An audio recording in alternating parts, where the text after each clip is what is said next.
Pas plus hier qu'aujourd'hui, la Kabylie n'a connu de frontières fixes et rigoureusement définies.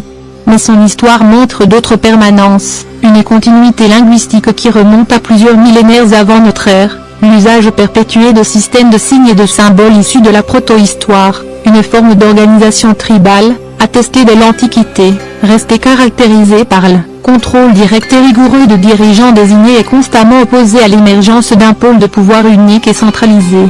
Bien qu'intérieurement divisée, la région a trouvé son unité, vis-à-vis de l'extérieur, en se faisant le refuge de tous ceux qui, dans les populations environnantes, ont voulu résister à l'emprise des conquérants successifs ou des États en construction. Selon les circonstances, ces contours se sont réduits aux bastions les plus montagneux, hors d'atteinte de l'ennemi ou d'une autorité centrale parfois reconnue nominalement, mais en pratique ignorée, ou se sont étendus sur les plaines voisines, dans les périodes de récupération et de reconquête. Plusieurs auteurs soulignent la place qu'occupe aussi, dans la singularité de la région, les cités et les États dont elle a connu l'essor, de même que les rapports qu'ils ont entretenus avec les sociétés montagnardes. Ils invitent à ne pas faire des républiques villageoises le produit d'un isolat kabyle muré dans sa pureté originelle, mais d'une histoire liée à l'histoire urbaine, ainsi qu'à celle des chefferies, seigneuries ou royaumes dont le monde rural lui-même a vu plusieurs fois l'émergence.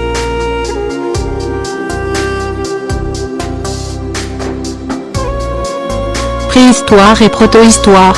Dans la wilaya de Sétif, les vestiges archéologiques découverts à Ain al-Neksh, non loin des montagnes kabyles, ont permis de faire remonter à 1,7 million d'années environ l'expansion des hominidés en Afrique du Nord. Des galets aménagés semblables ont été signalés près de l'Oued Sebaou. Dans les Babors, les résultats des fouilles de la grotte d'Afalou et des abris voisins indiquent la pénétration du massif, entre 15 000 et 11 000 ans avant notre ère, par une population de Cro-Magnons africains, dite de Mechta Afalou, porteuse de la culture ibéro-maurusienne. Ils y ont laissé des sépultures et des figurines modelées, zoomorphes et anthropomorphes. La Kabylie maritime a fourni, attendant, des outils de pierre taillés plus anciens, caractéristiques de l'Acheléen, mais aussi des vestiges néolithiques, comme la hache de pierre polie, les tessons de poterie et les fragments d'objets en peau retrouvés à Delhi. À partir du 2e millénaire avant Jésus-Christ, l'Afrique septentrionale, isolée du reste du continent par la désertification du Sahara, bascule vers le monde méditerranéen. Les monuments mégalithiques que la protohistoire a laissés en Kabylie, souvent dotés comme à Aïtraouna d'une grande à découverte, sont très proches de ceux de Sardaigne. Des poteries s'ornent de signes et symboles dont l'emploi s'est perpétué jusqu'à nos jours dans l'artisanat de la région, ainsi que dans celui de l'Aurès. Leur technique pourrait être venue, à l'âge du bronze, de la péninsule italienne et des îles de Méditerranée occidentale.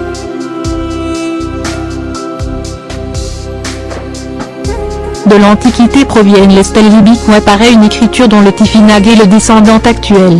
Les communautés, patriarcales et endogames, que le latin appelle tributes et dont la désignation en arabe a donné plus tard son nom à la région, existent déjà. Mais aussi des États, plusieurs royaumes berbères, originellement des confédérations tribales, apparaissent à partir du IVe siècle avant Jésus-Christ, se surimposant plus qu'ils ne les soumettent aux tribus qui restent relativement en marge de leur centre de pouvoir.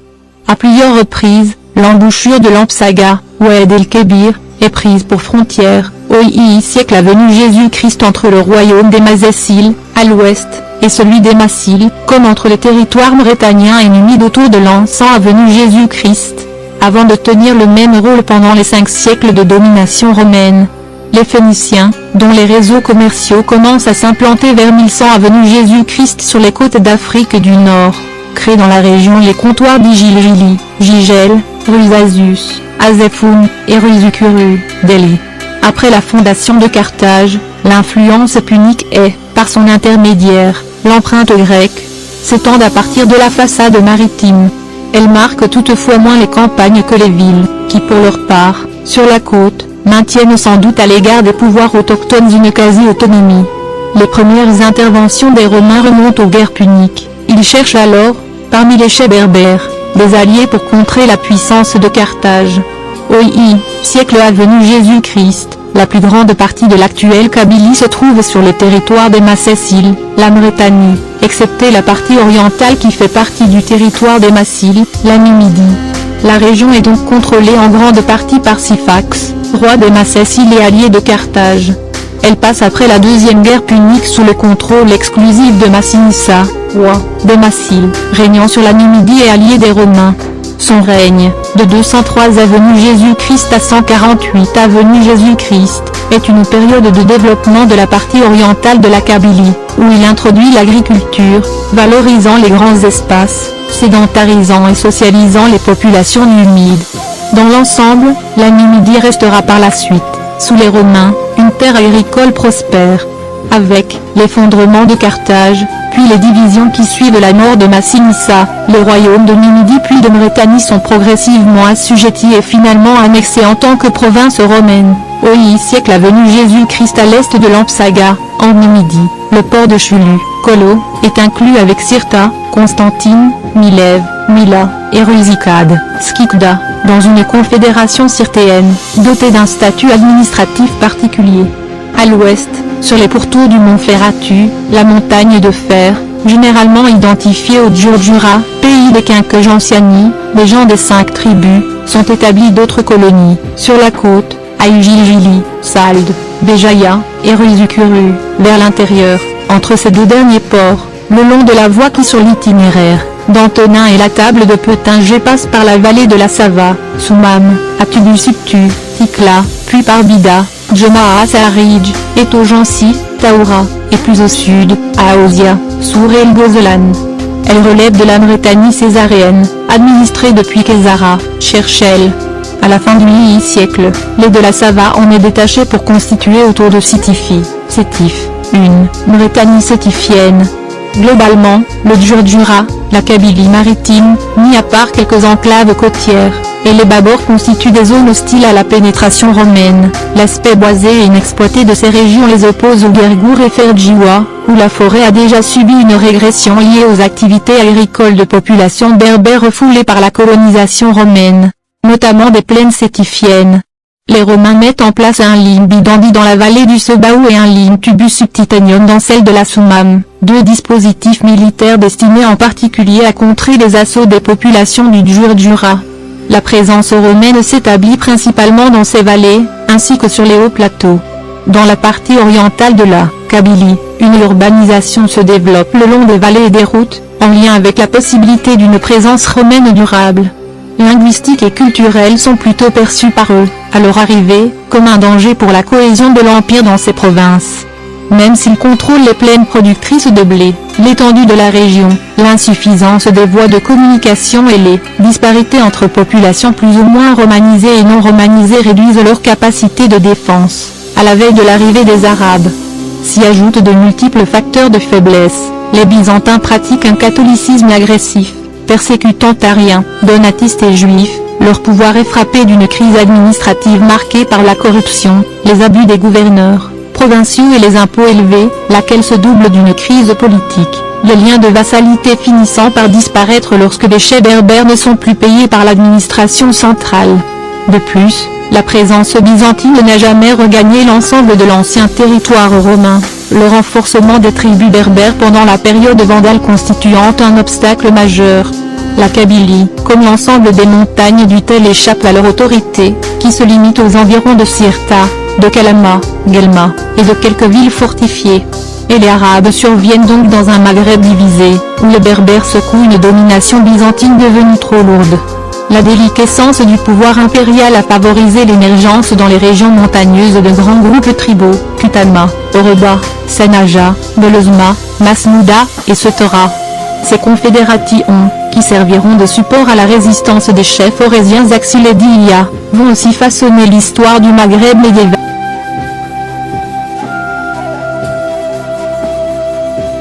Islamisation et dynastie musulmane. En 647, les cavaliers arabes et musulmans mènent leurs premières incursions en Ifriqiya. Le Tel, pays montagneux et difficilement accessible à la cavalerie, reste en marge durant le premier siècle de la conquête. Les informations qui traitent de cette période sont rares et éparses. Pour la Kabylie orientale, par exemple, on sait que Mila fut prise en 678, avant Constantine, sans que l'on puisse dater exactement la chute de cette dernière, qui était pourtant un centre économique majeur, plus à l'ouest, dans les montagnes qui entourent Saïd, Béjaïa, l'opposition à laquelle les conquérants se heurtent est telle qu'ils baptisent la région et la Dua, l'ennemi. Ici, comme ailleurs sous l'impulsion de chefs tels que Qusayya ou Kalna, les tribus berbères, parfois alliés aux Byzantins, résistent pendant plusieurs décennies avant que le califat omeyyade, en 710, puisse faire du Maghreb entière une de ses provinces. Comme ses prédécesseurs, le nouveau pouvoir pèse d'abord sur les populations citadines. Cependant la religion des conquérants progresse rapidement. Le souci d'échapper à l'inégalité juridique et fiscale qui frappe les non-musulmans joue sans doute un rôle important dans les conversions. Il peut aussi y entrer, comme auparavant dans l'adhésion au donatisme, une composante des protestations sociales. En 740, des tribus autochtones se révoltent contre la politique fiscale et la traite des esclaves conduite par les représentants de Damas, de l'Atlas marocain jusqu'à la Libye. Les armées berbères assemblées au nom de l'égalitarisme kharidjite reconquièrent sur les troupes du calife sunnite la plus grande partie de l'Afrique du Nord, d'où la présence arabe disparaît pour un temps. En Kabylie, la période du 8e au 11e siècle voit se côtoyer, sur un territoire qui s'étend alors de Cherchel à Annaba et de la Méditerranée aux premières montagnes sahariennes, trois groupes de tribus berbères au dialecte, proches et généralement alliés, à l'est de la Soumam, les Kutama, à l'ouest de Delhi, les Sanaja, entre eux, les Wawa. Le peuple Kutama, fort d'une population nombreuse, acquiert une position d'arbitre dans diverses luttes entre factions arabes ou berbères, puis vis-à-vis de l'émirat aghlabide, institué en 800 et premier pouvoir dynastique autonome au sein du califat abbasside, et s'est en tiré parti. Ainsi, selon Ibn Khaldoun, rien ne changea dans sa position depuis l'introduction de l'islamisme jusqu'au temps des aghlabides. Fort de sa nombreuse population, le peuple kutamien n'eut jamais à souffrir le moindre acte d'oppression de la part de cette dynastie. Après avoir fait bon accueil aux prêches millénaristes du dey ismaélien Abu Abdallah, les Kutama soutiennent la constitution, au début du Xe siècle, du califat chiite des Fatimides. Au service de cette cause, ils font la conquête de l'Ifriqiya, puis de l'Égypte. En 969, ils y fondent Al-Qaïra, le Caire, et la mosquée Al-Azhar. Une fois établis en Égypte, les Fatimides laissent aux Irides, famille alors à la tête de la confédération Sanaja, la charge de défendre le Maghreb contre les tribus zénètes, alliés du califat de Cordoue. La nouvelle dynastie s'installe à Achir puis en Ifriqiya. Par la suite, sa branche Ahmadide s'en détache et prend le contrôle du Maghreb central, qu'elle place en 1015 sous l'obédience abbasside. En 1048, à leur tour, les Irides d'Ifriqiya reconnaissent la légitimité du califat de Bagdad et rompent avec le chiisme. En représailles, les Fatimides envoient les Arabes Beni Hilal au Maghreb, qu'ils leur donnent en fief. En 1067, pour mieux se protéger des attaques hilaliennes, mais aussi mieux tirer parti d'une évolution des échanges favorables au commerce méditerranéen, les Ahmadides construisent sur le site de Saïd de la ville de Béjaïa. Ils y déplacent leur capitale, précédemment établie à la Qal'a des Beni Ahmad, fondée 60 ans plus tôt dans le Na. Pour relier les deux cités est construite une route encore appelée de nos jours Abrin Sultan, l'itinéraire du roi. Entretenant avec l'Europe des relations commerciales soutenues, centre politique du royaume de Bougie, Béjaïa, qui acquiert le surnom de perle de l'Afrique, est aussi un foyer de savoir et de culture dont le rayonnement s'étend à l'échelle de la Méditerranée, rivalisant avec Cordoue. C'est à travers elle, par l'intermédiaire du mathématicien italien Fibonacci, venu y étudier, que les chiffres arabes et la notation algébrique sont diffusés en Europe. C'est aussi un centre religieux de premier plan, la petite Mecque de l'Afrique du Nord, lieu de résidence de nombreux savants et mystiques. Certains deviennent des saints vénérés par la population locale, comme Sidi Bou Médienne, dont le nom est encore honoré dans le Maghreb contemporain. Cependant, la tolérance envers les non-musulmans est réelle, comme en témoigne la correspondance entre le sultan Ahmadide al-Nasir et le pape Grégoire VI. C'est à proximité de Béjaïa que se rencontrent vers 1120 Abdelmoumen, alors jeune étudiant dans la cité, et Ibn Toumer, réformateur religieux, qui en a été expulsé, dont il devient le disciple avant de prendre à sa suite la tête du mouvement almohade. Parti de l'extrême Maghreb, l'actuel Maroc, il s'empare de Béjaïa en 1151 et défait les Arabes hilaliens l'année suivante près de Sétif. Renversant les royaumes en place, la dynastie qu'il fonde rassemble sous une autorité unique le Maghreb et une partie de la péninsule ibérique. Dans la seconde moitié du Xi siècle, l'empire almohade s'effondre à son tour et laisse la place à une tripartition du Maghreb entre Mérinides, Maroc actuel, Zianides, Maghreb central, et Avzides, Ifriqiya. L'espace compris entre Béjaïa, dans l'orbite du pouvoir avide de Tunis, et Delhi, jusqu'où s'étendent depuis Tlemcen les possessions zianides, devient un jeu de rivalité entre les deux royaumes. Au cours des 2 siècles suivants, les États maghrébins, en conflit permanent, font venir en renfort tantôt des mercenaires européens, tantôt les tribus arabes, jusque-là cantonnées plus au sud. De plus en plus affaiblis par leurs rivalités et les batailles de succession internes, ils finissent par laisser se constituer dans les villes principales des centres de pouvoir pratiquement autonomes, tandis que les campagnes sortent de tout contrôle. Prise dans son ensemble, la période qui va de la seconde moitié du Xi jusqu'au Xive siècle montre, sous l'effet des attaques aliénées de l'emprise des dynasties successives, une réduction continue du domaine contrôlé par les 3 confédérations tribales. Les pourtours ouest, sud-est des montagnes kabyles, plus ouverts, sont les plus rapidement touchés. À l'approche de l'an 1400, seule la confédération centrale, celle des Zouawa, maintient encore son existence. Elle a perdu ses terres des hauts plateaux mais hérite d'une partie de celles de ses anciennes voisines, dont elle accueille les réfugiés. Dès lors et au cours du siècle qui suit, son autonomie se consolide sur un territoire compris, d'ouest en est, entre les Oued Boudouaou et Agrioun, et de la Méditerranée jusqu'à une ligne joignant Sidi Aïssa à Sétif. Par ailleurs, plusieurs historiens ont relevé dans les sources médiévales la trace qu'il a existé, entre les tribus et l'État berbère musulman Ahmadi depuis Avzid, une relation harmonieuse, qui montre qu'il n'était pas pour elles un corps étranger, que Béjaïa était leur propre capitale et, qu'en retour elles étaient à la base de la puissance étatique. En témoigne leur mobilisation pour défendre le Béjaïa Ahmadide contre les Almohades, puis aux côtés de ces Avzides tentant de s'affranchir de ceux de Tunis, ou contre les incursions zianides, mérinides et, pour finir, royaume kabyle, espagnol et ottoman. En 1510, sur la lancée de la Reconquista, les Espagnols s'emparent de Béjaïa et organisent à partir de cette position des razzias dans l'arrière-pays. C'est à ce moment, ou dans le dernier quart du siècle précédent, qu'émergent en Kabylie 3 seigneuries ou principautés que les Espagnols dénomment les royaumes des Aïtaba, de Koukou et d'Abdel-Djebbar. Le premier s'installe à la Kala'a des Beni Abbès, au cœur de la chaîne des Bibans, avant que sa lignée dirigeante, les Mokrani, ne le déplace plus au sud, dans la Nodjana, se rapprochant ainsi des lieux d'origine des royaumes irides et Ahmadides. Le deuxième se constitue sur les terres des Belkadi, descendants du juriste Al-Gobrini. Le dernier s'implante à une trentaine de kilomètres de Béjaïa, dans la vallée de la Soumam. La Kala'a devient la nouvelle capitale des habitants des environs de Béjaïa quand, après la prise de la ville, ils cherchent protection à l'intérieur des terres. Le site, ancienne place forte Ahmadide et étape sur la Brine Sultan, a été retenu par Abderrahman, prince Bougiot, pour des raisons de sécurité. Initialement allié des Avzides, la dynastie s'en émancipe. Abdelaziz, petit-fils d'Abderrahman, prend le titre berbère d'Amokran. Sous son règne, la Kala'a gagne en importance. Au cœur du royaume des Aïtaba, dit aussi de la Nodjana, la cité compte à son apogée 70 000 habitants, rivalisant avec Tunis. Elle se dote de fabriques d'armes, en cédant du savoir-faire des renégats chrétiens et des Andalouches chassés d'Espagne, qu'elle accueille en grand nombre. De certaines tribus. Vers 1674, profitant de l'affaiblissement des Belkadi de Koukou, elle s'appuie sur un kabyle de grande famille, le cheikh Al-Getoula, pour créer un commandement local tributaire. Au début du XVIIIe siècle, elle multiplie les borges, dont ceux d'Issebaou et de Bogni, siège des caïdas éponymes, et s'appuie à la fois sur des tribus locales, comme les Amraoua et les Aït Kalfoun, et sur des Umala, contingents d'Arabes et de Noirs africains pour renforcer sa présence. Globalement, les royaumes kabyles, qui bénéficient d'une certaine reconnaissance internationale, représentation diplomatique en Espagne, notamment, contribuent à maintenir l'autonomie de la région.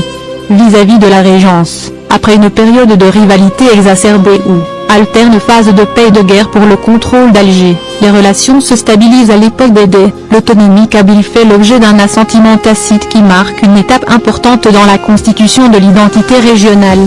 Conséquence durable de l'intervention ottomane, à partir du XVIe siècle, Alger succède à Béjaïa dans le rôle de principal centre urbain et de réceptacle des populations de Kabylie. Les commerçants kabyles sont très présents dans la ville, qu'ils ravitaillent avec les produits agricoles et artisanaux de leur région. Pour contrebalancer le pouvoir des janissaires, de nombreux corsaires et miliciens de la région se sont recrutés localement, notamment parmi les Kabyles. Le bey Ali Khodja s'établit dans la Kasbah, sous la protection des soldats kabyles, pour imposer son autorité face aux janissaires. La famille d'Ahmed Bey, dernier bey de Constantine, mène une politique d'alliance matrimoniale avec les Mokrani et d'autres familles de la région. Toutefois les conflits ne cessent d'émailler les relations entre les royaumes kabyles et la régence d'Alger. Du XVIIe siècle au XIXe siècle, les principaux se produisent en 1609.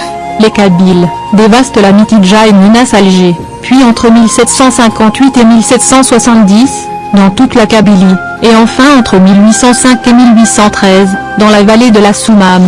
En 1823 les tribus de Liban et de Béjaïa se soulèvent et s'emparent du caïd de la ville. La Gaïaïa, chef militaire de la régence, ne parvient pas à soumettre la région. Colonisation française et résistance. En 1830, les Français se lancent à la conquête de l'Algérie. Au début, l'expédition est dirigée contre Alger. Mais très tôt, les envahisseurs cherchent à occuper l'ensemble du pays, notamment la Kabylie contre laquelle sont dirigées plusieurs expéditions. Les tribus kabyles combattent sur tous les fronts, d'Alger jusqu'à Constantine. Mis à part les renforts envoyés à la bataille de Staouli, leur premier contact avec les troupes françaises a lieu en 1831, près de Médéa, où Ben Zanoun mène au combat les hommes des Iflissènes. Béjaïa, passé sous le contrôle de la tribu des Mosaïa après la chute du bey d'Alger, connaît plusieurs incidents avec des navires français et anglais. En 1831, deux expéditions visant à lui imposer comme caïd un dénommé Mourad, puis un certain Bousseta, sont mises en échec. Une nouvelle expédition aboutit en 1833 à la prise de la ville, après une résistance intense de ses habitants. Cependant les Français ne parviennent pas à en conquérir les alentours. En 1844, la vallée du Sebaou est conquise, puis la partie de la petite Kabylie comprise entre Kolo et Gigel, soumise en mai et juin 1851 par Saint-Arnaud. En haute Kabylie, Lala Fatman Soumé, issu d'une famille maraboutique, prend la tête de la résistance à la conquête. Le Cheri Boubagla en est une autre figure. Originaire de Miliana, arrivé en Kabylie vers 1850 pour prôner la guerre sainte contre les Français, il mobilise principalement les tribus du versant sud du Djurdjura, une partie des Aït-Aba, pourtant en traité de paix avec la France, et les Aït-Melikekch. Après une campagne infructueuse dans la vallée de la Soumam et un échec à reprendre Béjaïa, il franchit le Djurdjura pour se joindre aux forces de Lala Fatman Soumé, notamment pour la bataille du Haut-Sebaou. De retour dans la région des Aït-Melikekch, sa troupe des partisans fortement diminuée, il finit par mourir au combat, le 26 décembre 1854, contre une troupe française dirigée par le général Camus. La domination française ne prend durablement le dessus en Kabylie qu'après la chute d'Icheriden, forteresse située à 1065 mètres d'altitude, en juin 1857. La région suscite encore des soulèvements périodiques, qui vont culminer avec la révolte des Mokrani. Les années qui précèdent celle-ci sont marquées par un mécontentement général, religieux pour une part, l'activité des missionnaires chrétiens rencontrant l'hostilité des chefs tribaux et des confrères qui prônent ouvertement le djihad, mais aussi social et politique, avec la grande famine de 1867 et la perte de prérogatives des chefs traditionnels alliés de la France comme le cheikh El Mokrani, seigneur des Aït-Aba nommé Bachaga par la France, face à une administration qui se veut de plus en plus présente. Ainsi, dans la région de Bordjebou à Rorij, où les Mokrani possèdent de nombreuses terres, les wakils qui leur étaient fidèles sont remplacés par des caïds aux ordres directs de l'administration coloniale, tandis que la ville elle-même est mise sous administration civile. En mars 1871, El Mokrani se soulève et parvient à entraîner avec lui la confrérie religieuse de la Rahmaniya, dans une révolte appelée en Kabyle Fakurumi, la guerre du français.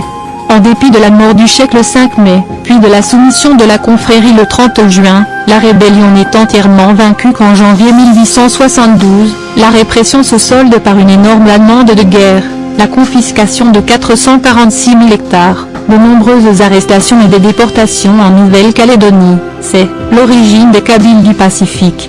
La fin de la révolte est aussi considérée comme celle du royaume des Aït-Aba, fondé au XVIe siècle. l'administration française, à travers ses bureaux arabes, procède à l'arabisation des noms de famille et de lieux.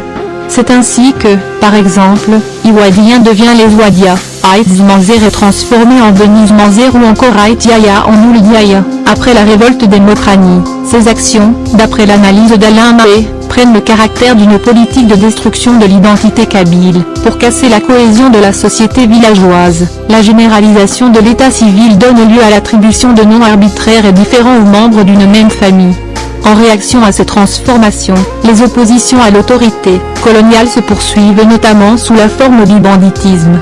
Arozki et El-Bachir ou Ahmed Saïdou Abdoun sont parmi les bandits les plus célèbres de la région dans les années 1890 et il est possible d'interpréter leurs actions comme une opposition à l'administration coloniale. Chez les militaires et fonctionnaires français se développe le mythe kabyle. Beaucoup voient la région comme la plus à même de se franciser, sur la base notamment de similitudes entre l'assemblée villageoise traditionnelle, Taj Mahal, et la cité démocratique de la Grèce antique, rapprochement où ils trouvent les indices d'un excellent potentiel républicain. La Kabylie est aussi considérée comme imparfaitement islamisée, donc plus facilement rechristianisable. Des missionnaires chrétiens y mènent des campagnes d'évangélisation jusque dans les villages les plus reculés. Le droit coutumier berbère y est globalement maintenu, alors qu'il est aboli en pays tchaoui au profit du droit musulman. Enfin, l'enseignement en français y est relativement courant jusqu'au certificat d'études, alors que partout ailleurs, c'est la scolastique coranique, en arabe classique, qui est favorisée. La Kabylie voit ainsi l'émergence d'une élite laïcisée et modelée par l'école française. Ces intellectuels laïcs vont se confronter notamment au courant réformiste conduit par les oulémas algériens à partir de 1931, appuyés sur le réseau d'enseignement des Zaouïas qu'ils dirigent dans la région. La colonisation entraîne aussi, dès le début du XXe siècle, un développement de l'émigration vers la France. En 1913, on évalue la présence kabyle dans ce pays à 13 000 immigrés. C'est alors une immigration qui ne se disperse pas dans la société française, mais semble au contraire se regrouper en reproduisant la structure des villages traditionnels. En dépit du mythe kabyle, la contribution de la région est massive dans les différentes formes de résistance qui s'organisent face à la colonisation. Nombreux sont les Kabyles à participer à la création, en 1913, de l'Amicale des instituteurs indigènes, tout comme plus tard à celle, en 1931, de l'Association des oulémas algériens, dont les médersas serviront de support à la diffusion des idées nationalistes. En 1926, parmi les émigrés qui fondent l'Étoile nord-africaine, 5 sur 8 des premiers dirigeants sont originaires de Kabylie. La région est touchée de plein fouet par les événements du 8 mai 1945, l'insurrection, partie de Sétif, s'étend à Kherata et Guelma. La répression fait des milliers de morts parmi la population civile, les abords de Kherata sont bombardés par la marine française.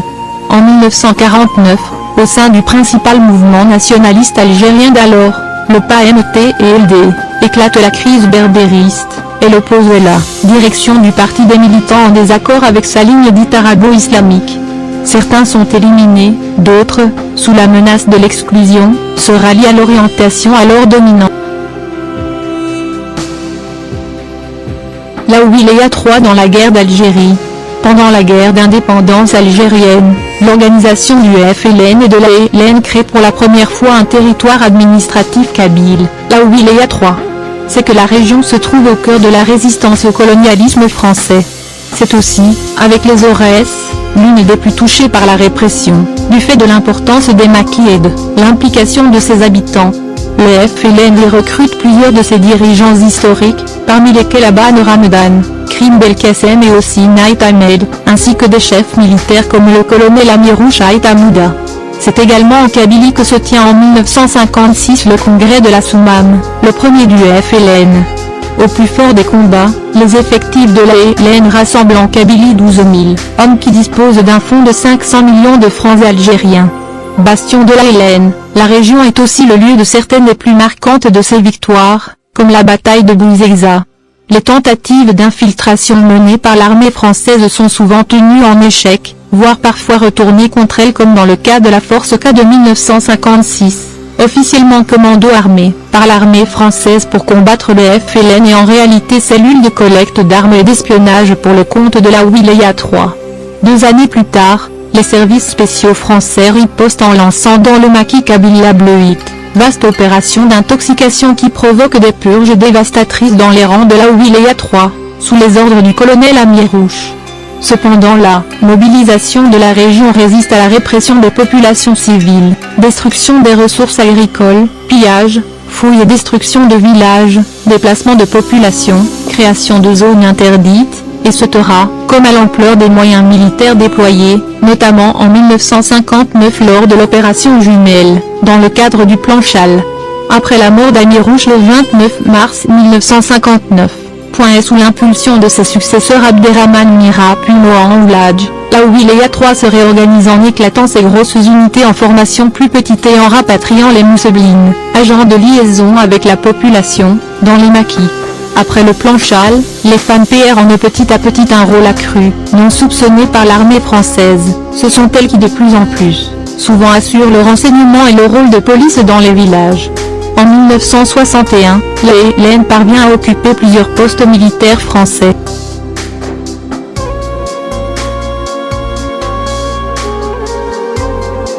Depuis l'indépendance algérienne. Lors de l'indépendance de l'Algérie, les wilayas 3, Kabylie, et 4, algérois, s'opposent au bureau politique du FLN rassemblé autour d'Ahmed Ben Bella, qui s'appuie sur les forces de l'armée des frontières commandées par Ouari Boumedienne. Fin août 1962, des affrontements éclatent dans l'Algérois et aux frontières de la Kabylie, faisant officiellement 1000 morts. Ben Bella prend le pouvoir mais ses relations avec la wilaya 3 restent tendues. En octobre 1962, il obtient de Mohan Oulad un accord autorisant le déploiement de l'ANP, Armée nationale populaire, sur le territoire de la wilaya et entraînant la dissolution de la plupart de ses unités. En 1964, Mohan Oulad remet à l'État algérien, contre récépissé, un trésor comprenant notamment 46 lingots d'or et plusieurs pièces d'or et d'argent, pour un montant avoisinant 4 millions de francs. Sur le plan politique, la Kabylie est régulièrement le cadre de mouvements de contestation du régime d'Alger. De 1963, le FFS, Front des forces socialistes, emmené par Ossinaït Ahmed et Yaha Abdellafi met en cause l'autorité du parti unique. Jusqu'à 1965, l'ANP mène dans la région une répression qui fait plus de 400 morts.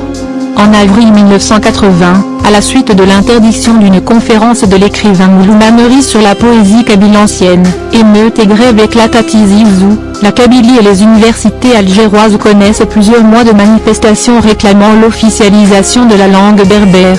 C'est le printemps berbère. D'autres affrontements ont lieu à Tizi Ouzou et Alger en 1984 et 1985. Accompagné en 1989 de la création d'un nouveau parti, le RCD, Rassemblement pour la culture et la démocratie, de Saïd Sadi. Le réveil culturel s'intensifie en réaction au durcissement de l'arabisation que connaît l'Algérie dans les années 1990. En 1994-1995, l'année scolaire fait l'objet d'un boycott appelé grève du cartable. En juin et juillet 1998, la région s'embrase à nouveau après l'assassinat du chanteur Lounès Matoubé à l'occasion de l'entrée en vigueur d'une loi généralisant l'usage de la langue arabe dans tous les domaines. En avril 2001, un jeune lycéen est tué dans une gendarmerie, il s'ensuit de graves émeutes qui accentuent la rupture avec les autorités, c'est le printemps noir, au cours duquel l'intervention des services de l'État fait 123 morts et 2 milliers de blessés, dont certains mutilés à vie. La révolte touche les régions kabylophones des wilayas de Bouira, Bordjebou Arorij, Sétif et Jijel, partie intégrante de la wilaya 3 historique, mais restée jusque-là relativement à l'écart du mouvement identitaire. Le gouvernement est conduit à négocier avec le mouvement citoyen des Arches, mobilisé autour de la plateforme d'Eltzer, les revendications de celle-ci, qui se veulent un remède au mal algérien dans sa globalité, justice sociale, économie, sont jugées par le gouvernement régionaliste et menaçantes pour l'unité et la cohésion nationale. Toutefois, en 2002, le tamazight est reconnu en tant que langue nationale. En juin 2001, Farhat Mouhini et d'autres militants fondent le Mouvement pour l'autonomie de la Kabylie, MAK, qui prônera de 2001 à 2013 l'autonomie territoriale de la Kabylie dans un cadre algérien. Le 4 octobre 2013, À la suite de la réunion de son Conseil national en session ordinaire au village d'Atamdoun, le mouvement deviendra Mouvement pour l'autodétermination de la Kabylie, et lutte depuis pour l'organisation d'un référendum d'autodétermination en Kabylie, aboutissant à son indépendance.